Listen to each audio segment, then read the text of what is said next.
Well, the title of this talk is Freedom Next Time, which of course is the title of the book, and the book is meant as an antidote to the propaganda that's so often disguised as journalism. And so I thought I would talk today about journalism, about war by journalism, propaganda and silence, and how that silence might be broken. Edward Bernays, the so-called father of public relations, wrote about an invisible government which is the true ruling power of our country. He was referring to journalism, the media. That was almost 80 years ago, not long after corporate journalism was invented. It's a history few journalists talk about or know about, and it began with the arrival of corporate advertising. As the new corporations began taking over the press, something called professional journalism was invented.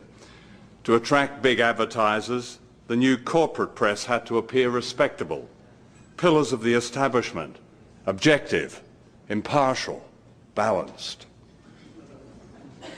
The first schools of journalism were set up, and a mythology of liberal neutrality was spun around the professional journalist.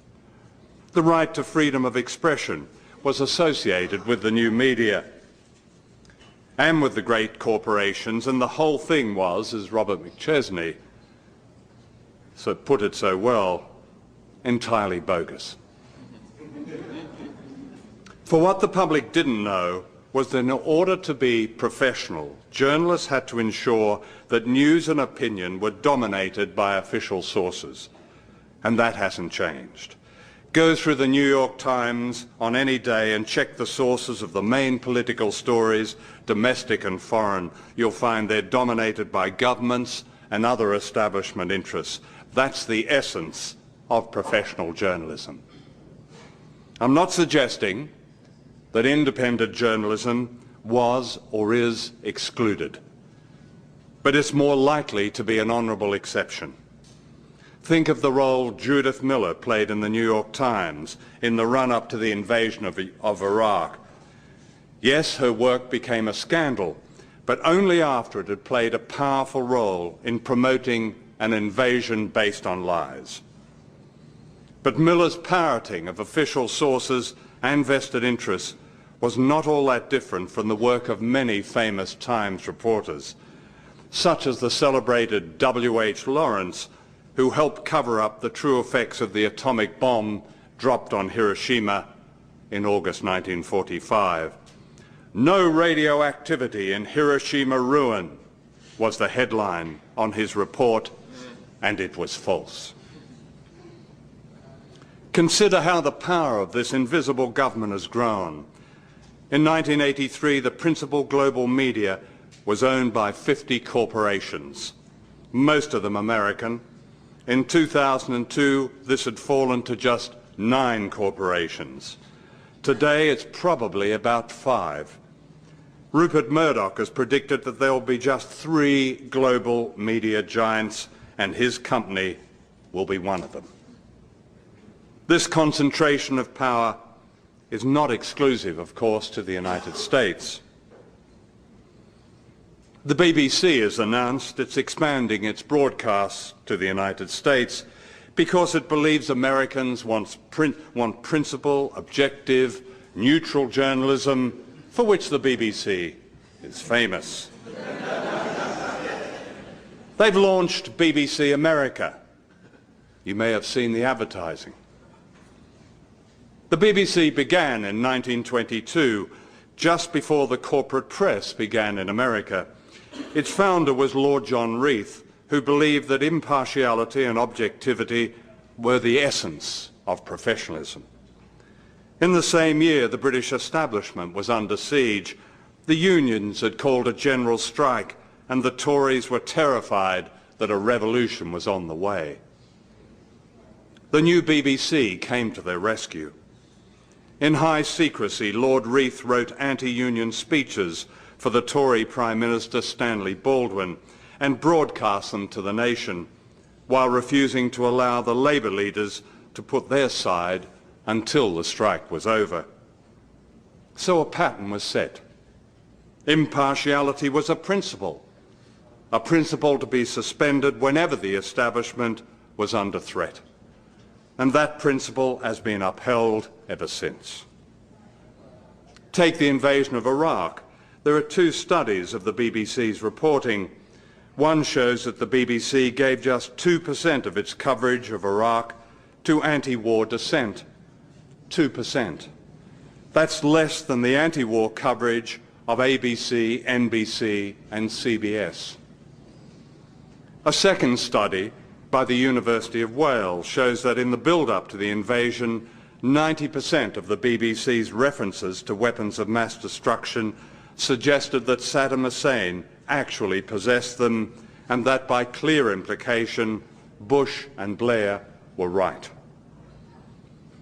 We now know that the BBC and other British media were used by the secret intelligence service MI6 in what they called Operation Mass Appeal.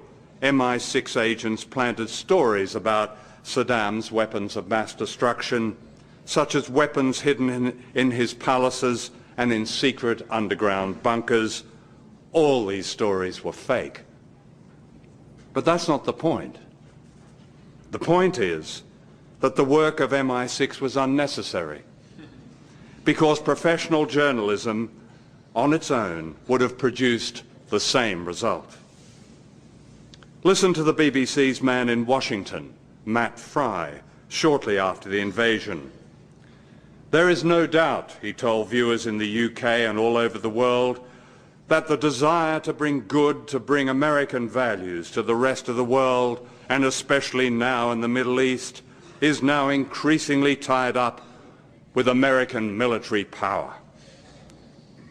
In 2005, the same reporter lauded the architect of the invasion, Paul Wolfowitz, as someone who believes passionately in the power of democracy and grassroots development.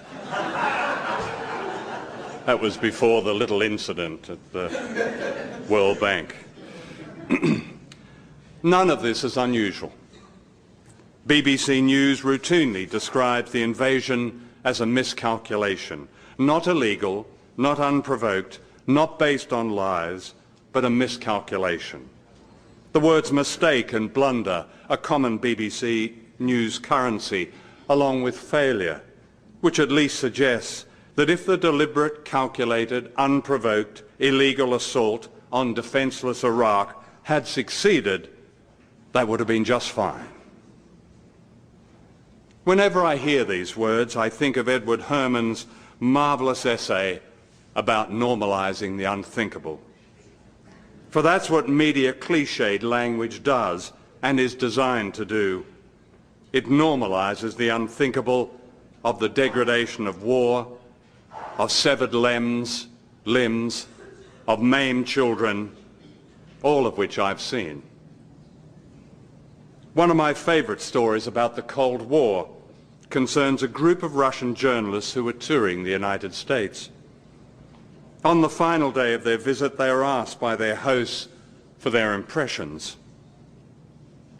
"I have to tell you," said the spokesman, "that we were astonished to find, after reading all the newspapers and watching TV day after day, that all the opinions on all the vital issues are the same. To get that result in our country, we send journalists to the Gulag. We even tear out their fingernails. Here you don't have to do any of that. What's the secret?" Oh. What is the secret? It's a question seldom asked in newsrooms, in media colleges, in journalism journals. And yet the answer to that question is critical to the lives of millions of people. On August the 24th last year, the New York Times declared this in an editorial: "If we had known then what we know now, the invasion of Iraq would have been stopped by a popular outcry." Unquote. This amazing admission was saying, in effect, that journalists had betrayed the public by not doing their job and by accepting and amplifying and echoing the lives of Bush and his gang instead of challenging and exposing them. What the Times didn't say was that had that paper and the rest of the media exposed the lies, up to 1 million people might be alive today. That's the belief now of a number of senior establishment journalists. Few of them, they've spoken to me about it, few of them will say it in public. Ironically, I began to understand how censorship worked in so-called free societies when I reported from totalitarian societies. During the 1970s, I filmed secretly in Czechoslovakia, then a Stalinist dictatorship. I interviewed members of the dissident group Charter 77, including the novelist Zdeněk Urbánek, and this is what he told me. I quote him. "In dictatorships, we are more fortunate than you in the West in one respect. We believe nothing of what we read in the newspapers and nothing of what we watch on television because we know it's propaganda and lies.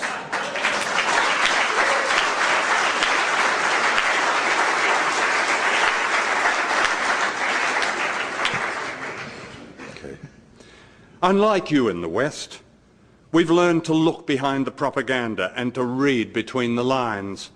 Unlike you, we know that the real truth is always subversive." Vandana Shiva has called this subjugated knowledge. The great Irish muckraker Claude Cockburn got it right when he wrote, "Never believe anything until it's officially denied." One of the oldest cliches of war is that truth is the first casualty. No, it's not. Journalism is the first casualty. When the Vietnam War was over, the magazine Encounter published an article by Robert Elegant, a distinguished correspondent who had covered the war. "For the first time in modern history," he wrote, "the outcome of a war was determined not on the battlefield, but on the printed page, and above all, on the television screen." He held journalists responsible for losing the war by opposing it in their reporting. Robert Elegant's view became the received wisdom in Washington, and it still is. In Iraq, the Pentagon invented the embedded journalist because it believed that critical reporting had lost Vietnam. The very opposite was true. On my first day as a young reporter in Saigon, I called at the bureaus of the main newspapers and TV companies. I noticed that some of them had a pinboard on the wall on which were gruesome photographs, mostly of bodies of Vietnamese and of American soldiers holding up severed ears and testicles. In one office was a photograph of a man being tortured. Above the torturer's head was a stick-on comic balloon with the words, "That'll teach you to talk to the press." None of these pictures were ever published or even put on the wire. I asked why. I was told that the public would never accept them. Anyway, to publish them would not be objective or impartial. At first I accepted the apparent logic of this. I too had grown up on stories of the good war against Germany and Japan, that ethical bath that cleansed the Anglo-American world of all evil. But the longer I stayed in Vietnam, the more I realized that our atrocities were not isolated, nor were they aberrations, that the war itself was an atrocity. That was the big story, and it was seldom news. Yes, the tactics and effectiveness of the military were questioned by some very fine reporters. But the word invasion was never used. The anodyne word used was involved. America was involved in Vietnam. The fiction of a well-intentioned, blundering giant stuck in an Asian quagmire was repeated incessantly. It was left to whistleblowers back home to tell the subversive truth, those like Daniel Ellsberg and Seymour Hersh with his scoop of the My Lai massacre. There were 649 reporters in Vietnam on March the 16th, 1968, the day that the My Lai massacre happened. Not one of them reported it. In both Vietnam and Iraq, deliberate policies and strategies have bordered on genocide. In Vietnam, the forced dispossession of millions of people and the creation of free fire zones. In Iraq, an American enforced embargo that ran through the 1990s like a medieval siege and killed, according to the United Nations Children's Fund, at least 500,000 children under the age of 5. In both Vietnam and Iraq, banned weapons were used against civilians as deliberate experiments. Agent Orange changed the genetic and environmental order in Vietnam.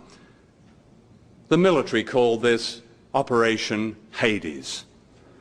When Congress found out, it was renamed the friendlier Operation Ranch Hand, and nothing changed.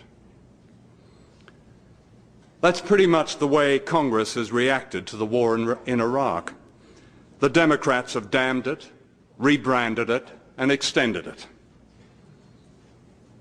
The Hollywood movies that followed the Vietnam War were an extension of the journalism of normalizing the unthinkable. Yes, some of the movies were critical of the military's tactics, but all of them were careful to concentrate on the angst of the invaders. The first of these movies is now considered a classic. It's The Deer Hunter, whose message was that America had suffered, America was stricken, American boys had done their best against Oriental barbarians. The message was all the more pernicious because The Deer Hunter was brilliantly made and acted.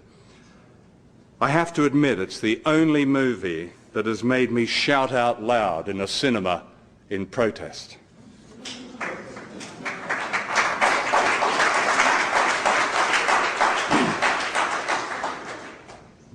Oliver Stone's acclaimed movie Platoon was said to be anti-war, and it did show glimpses of the Vietnamese as human beings, but it also promoted, above all, the American invader as victim. I wasn't going to mention the Green Berets when I sat down to write this, until I read the other day that John Wayne was the most influential movie star who ever lived. I saw the Green Berets starring John Wayne on a Saturday night in 1968 in Montgomery, Alabama. I was down there to interview the then infamous Governor, George Wallace. And I'd just come back from Vietnam, and I couldn't believe how absurd this movie was. So I laughed out loud. I laughed and laughed. And it wasn't long before the atmosphere around me grew very cold. My companion, who'd been a freedom rider in the South, whispered, "Let's get the hell out of here and run, and run like hell." Well, we were chased all the way back to our hotel. But I doubt if any of my pursuers were aware that John Wayne, their hero, had lied so that he wouldn't have to fight in World War II. And yet the phony role model of Wayne sent thousands of young Americans to their deaths in Vietnam, with the notable exceptions of George W. Bush and Dick Cheney. Last year, in his acceptance of the Nobel Prize for Literature, the playwright Harold Pinter made an epic speech. He asked why, and I quote him, "The systematic brutality, the widespread atrocities, the ruthless suppression of independent thought in Stalinist Russia were well known in the West, while American state crimes were merely superficially recorded, let alone documented. Unquote. And yet across the world, the extinction and suffering of countless human beings could be attributed to rampant American power. But, said Pinter, you wouldn't know it. It never happened. Nothing ever happened. Even while it was happening, it wasn't happening. It didn't matter. It was of no interest. Unquote. Pinter's words were more than the surreal. The BBC ignored the speech of Britain's greatest dramatist. I've made a number of documentaries about Cambodia. The first was Year Zero, The Silent Death of Cambodia. It describes the American bombing that provided a catalyst for the rise of Pol Pot. What Nixon and Kissinger had started, Pol Pot completed. CIA files alone leave no doubt of that. I offered Year Zero to PBS and took it to Washington. The PBS executives who saw it were shocked. They whispered among themselves. They asked me to wait outside. One of them finally emerged and said, "John, we admire your film, but we are disturbed that it says the United States prepared the way for Pol Pot." And I said, "Well, do you dispute the evidence?" I'd quoted a number of CIA documents and others. "Oh, no, he replied. But we've decided to call in a journalistic adjudicator." Now, the term a journalistic adjudicator might have been invented by George Orwell. In fact, they managed to find the only journalist, no, only one of 3 journalists who'd been invited to Cambodia by Pol Pot. And of course, he turned his thumbs down on the film, and I never heard from PBS again. Year Zero was broadcast in some 60 countries and became one of the most watched documentaries in the world. It was never shown in the United States. Of the 5 films I made on Cambodia, one of them was shown by WNET, the PBS station in New York. I believe it was shown at about 1 in the morning. On the basis of this single showing, when most people were asleep, it was awarded an Emmy. What marvellous irony. It was worthy of a prize, but not an audience. Harold Pinter's subversive truth, I believe, was that he made the connection between imperialism and fascism and described a battle for history that's almost never reported. This is the great silence of the media age. And this is the secret heart of propaganda today. A propaganda so vast in scope that I'm always astonished that so many Americans know and understand as much as they do. We are talking about a system, of course, not personalities, and yet a great many decent people believe the problem is George W. Bush and his gang. And yes, the Bush gang are extreme, but my experience is that they're no more than an extreme version of what has gone before.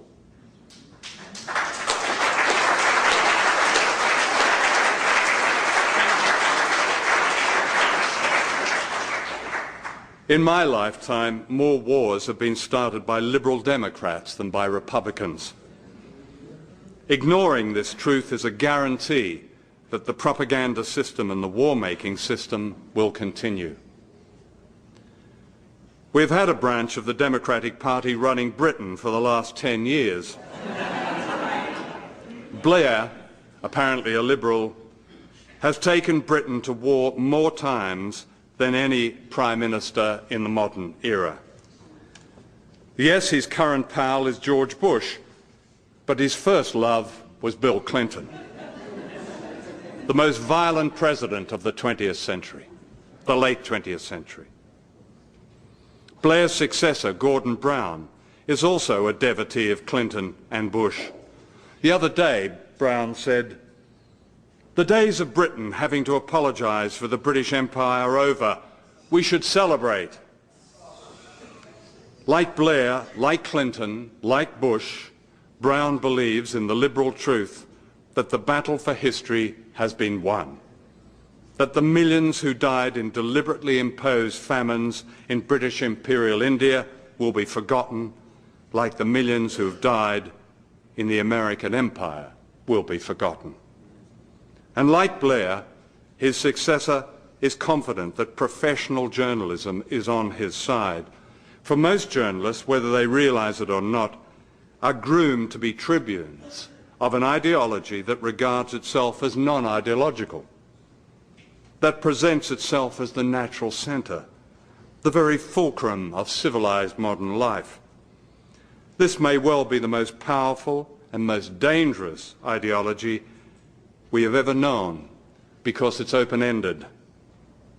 This is liberalism. I'm not denying the virtues of liberalism, far from it. We're all beneficiaries of them. But if we deny its dangers, its open-ended project, and the all-consuming power of its propaganda, then we deny our right to the true democracy, because liberalism and true democracy are not the same. Liberalism began as a cult of the elite in the 19th century, and true democracy is never handed down by elites.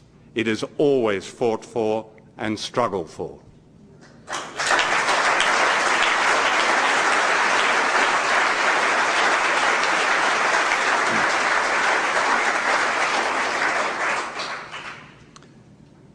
A senior member of the anti-war coalition, United for Peace and Justice, said recently, and I quote her, "The Democrats are using the politics of reality," unquote. Her liberal historical reference point was Vietnam. She said that President Johnson began withdrawing troops from Vietnam after a Democratic Congress began to vote against the war. That's not what happened. The troops were withdrawn from Vietnam over 4 long years, and during that time the United States killed more people in Vietnam, Cambodia and Laos with bombs than were killed in all the preceding years. And that's what's happening in Iraq. The bombing has doubled since last year, and this is not being reported. And who began this bombing? Bill Clinton began it. During the 1990s, Clinton rained bombs on Iraq in what was euphemistically called the no-fly zones. At the same time, he imposed a medieval siege called economic sanctions, killing, as I've mentioned, perhaps 1 million people, including the documented figure of 500,000 children. Almost none of this carnage was reported in the so-called mainstream media. Last year, a study by the Johns Hopkins School of Public Health found that since the invasion of Iraq, 655,000 Iraqis had died as a direct result of the invasion. Official documents show that the Blair government knew this figure to be credible. In February, Les Roberts, the author of the report, said the figure was equal to the figure of deaths in the Fordham University study of the Rwandan genocide. The media response to Roberts' shocking revelation was silence. What may well be the greatest episode of organised killing for a generation, in Harold Pinter's words, did not happen. It didn't matter. Many people who regard themselves on the left supported Bush's attack on Afghanistan. That the CIA had supported Osama bin Laden was ignored, that the Clinton administration had secretly backed the Taliban, even giving them high-level briefings at the CIA, is virtually unknown in the United States. The Taliban were secret partners with the oil giant Unocal in building an oil pipeline across Afghanistan. And when a Clinton official was reminded that the Taliban persecuted women, he said, "We can live with that." There is compelling evidence that Bush decided to attack Afghanistan not as a result of 9/11, but 2 months earlier in July 2001. This is virtually unknown in the United States, publicly, like the scale of civilian casualties in Afghanistan. To my knowledge, only one mainstream reporter, Jonathan Steele of The Guardian in London, has investigated civilian casualties in Afghanistan. His estimate is 20,000 dead civilians, and that was 3 years ago. The enduring tragedy of Palestine is due in great part to the silence and compliance of the so-called liberal left. Hamas is described repeatedly as sworn to the destruction of Israel. The New York Times, Associated Press, the Boston Globe, take your pick. They'll all use this line as a standard disclaimer, and it's false. That Hamas has called for a 10-year ceasefire is almost never reported. Even more important, that Hamas has undergone an historic ideological shift in the last few years, which amounts to a recognition of what it calls the reality of Israel, is virtually unknown. And that Israel is sworn to the destruction of Palestine is unspeakable. There is a pioneering study done by Glasgow University on the reporting of Palestine. They interviewed young people who watch TV news in Britain. More than 90% thought the illegal settlers were Palestinian. The more they watched, the less they knew, in Danny Schechter's famous phrase. The current, most dangerous silence is over nuclear weapons and the return of the Cold War. The Russians understand clearly that the so-called American defense shield in Eastern Europe is designed to subjugate and humiliate them. Yet the front pages here talk about Putin starting a new Cold War, and there is silence about the development of an entirely new American nuclear system called Reliable Weapons Replacement, RRW, which is designed to blur the distinction between conventional war and nuclear war, a long-held ambition. In the meantime, Iran is being softened up, with the liberal media playing almost the same role it played before the Iraq invasion. And as for the Democrats, look at how Barack Obama has become the voice of the Council on Foreign Relations, one of the propaganda organs of the old liberal Washington establishment. Obama writes that he wants the troops home, and I quote, "We must not rule out military force against long-standing adversaries such as Iran and Syria," unquote. Listen to this from the liberal Obama, and I quote, "At moment of great peril in the past century, our leaders ensured that America, by deed and by example, led and lifted the world, that we stood for and fought for the freedom sought by billions of people beyond our borders," unquote. You know, that's the nub of the propaganda, the brainwashing, if you like, that seeps into the lives of every American, and many of us who are not Americans. From right to left, secular to God-fearing. What so few people know is that in the last half-century, United States administrations have overthrown 50 governments, many of them democracies. In the process, 30 countries have been attacked and bombed with the loss of countless lives. Bush bashing is all very well and is justified. But the moment we begin to accept the siren call of the Democrats' drivel about standing up and fighting for freedom sought by billions, the battle for history is lost and we ourselves are silenced. So what should we do? That question, often asked in meetings I've addressed, even meetings as informed as those in this conference, is itself interesting. It's my experience that people in the so-called third world rarely ask the question because they know what to do. And some have paid with their freedom and their lives, but they knew what to do. It's a question that many on the democratic left, small d, have yet to answer.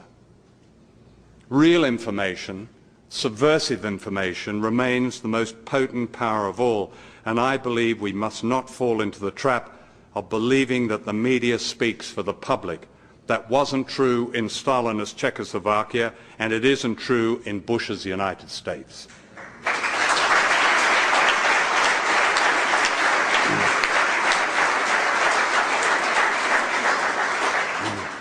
In all the years I've been a journalist, I've never known public consciousness to have risen as fast as it's rising today.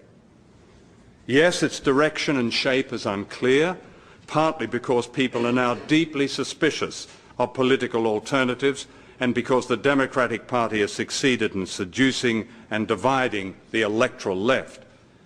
And yet this growing critical public awareness is all the more remarkable when you consider the sheer scale of indoctrination, the mythology of a superior way of life, and the current manufactured state of fear.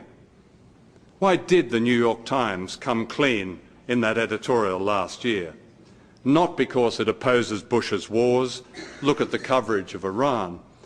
That editorial was a rare acknowledgement that the public were beginning to see the concealed role of the media, that people were beginning to read between the lines.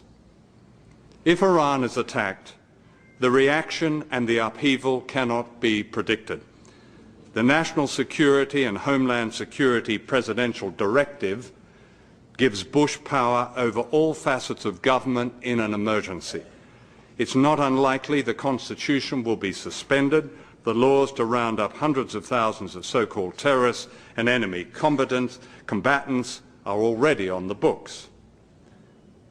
That's not paranoia to be understanding of that. I believe that these dangers are understood by the public, who have come a long way since 9/11 and a long way since the propaganda that linked Saddam Hussein to Al-Qaeda. That's why they voted for the Democrats last November, only to be betrayed. But they need truth. And journalists ought to be agents of truth, not the courtiers of power. I believe a fifth estate is possible, the product of a people's movement that monitors, deconstructs and counters the media, the corporate media. In every university, in every media college, in every newsroom, teachers of journalism and journalists themselves need to ask themselves about the part they now play in the bloodshed in the name of a bogus objectivity. Such a movement within the media could herald a perestroika of a kind we've never known. This is all possible. Silences can be broken. In Britain, the National Union of Journalists has undergone a radical change and has called for a boycott of Israel. The website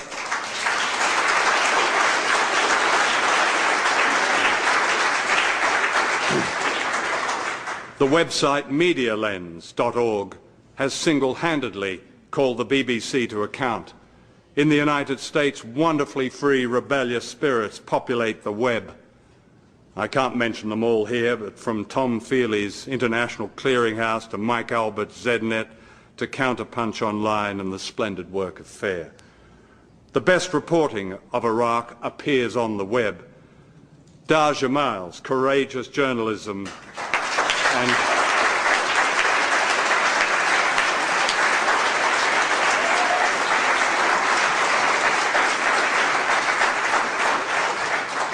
and citizen reporters like Joe Wilding, who reported the siege of Fallujah from inside the city.